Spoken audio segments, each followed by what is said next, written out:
बिस्मिल्लाहिर्रहमानिर्रहीम। मैं हूं एहसन अवान। नाज़रीन, आज मैं मौजूद हूं पेशावर कैंट के इलाके कालीबाड़ी पावर हाउस कॉलोनी में।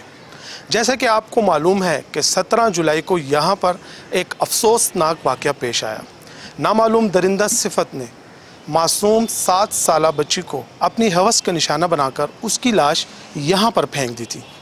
ये वो मकाम है जहां पर 7 साला मासूम हया की लाश मिली थी।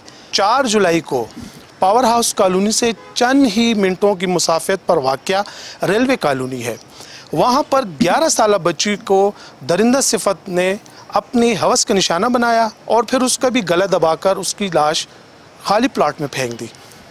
इसी रेलवे कॉलोनी से चलते चलते आप नोथिया फाटक के करीब आए तो ईद उल अज़हा के रोज़ यहाँ पर 5 साला मासूम कली को ज़्यादती का निशाना बनाया गया।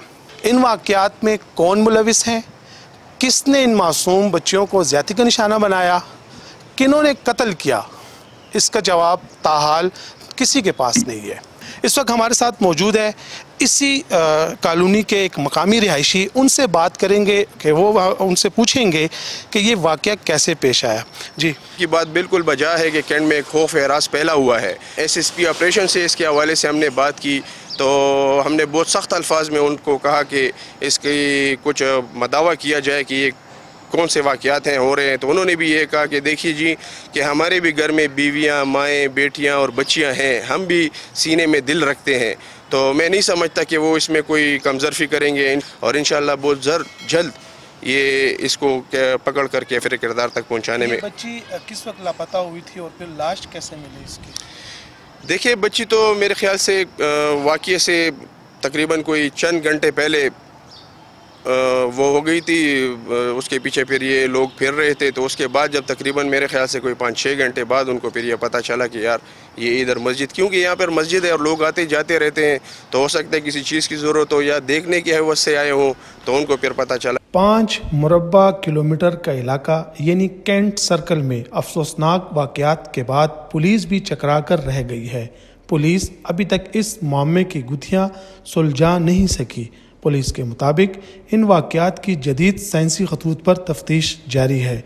दूसरी जानिब ज़राए ने बताया है कि ज़ेर हिरासत मुश्तबा अफराद में एक ऐसा शख्स भी शामिल है जिस पर तहकीकाती टीम ने फोकस कर रखा है, क्योंकि जब उससे तफ्तीश की जाए तो वो कभी ख़ुद को बेहोश करने तो कभी चीख चीख कर रोने का ड्रामा करता है। ज़राए ने यह भी बताया कि इस शख्स के DNA रिपोर्ट का इंतज़ार है जिसके बाद सूरत हाल वाज़ेह हो जाएगी। 100 से ज़्यादा अफराद के प्रोफाइलिंग की हुई है और उसकी मैचिंग और कनेक्टिंग डॉट्स के प्रोसेस में हम, और इंशाल्लाह हमें अपने अल्लाह से उम्मीद है कि हम बहुत जल्द इस दरिंदे, इस जालिम को कानून की गिरफ्त में लाएंगे इंशाल्लाह। इतवार के दिन अक्सर दुकानें बंद होती हैं तो रश का एक वो जो गुंजानाबाद वो जगह है तो वहाँ शायद रश का कम होना बनिस्बत दूसरे दिनों के उसको एक रीज़न लिया जा सकता है कि इस वजह से शायद वो इतवार के दिन का इंतखाब कर रहा है। लेकिन जो ही हम अपनी तफ्तीश को मुकम्मल करेंगे और इंशाअल्लाह उस दरिंदे को कानून की गिरफ्त में लाएंगे।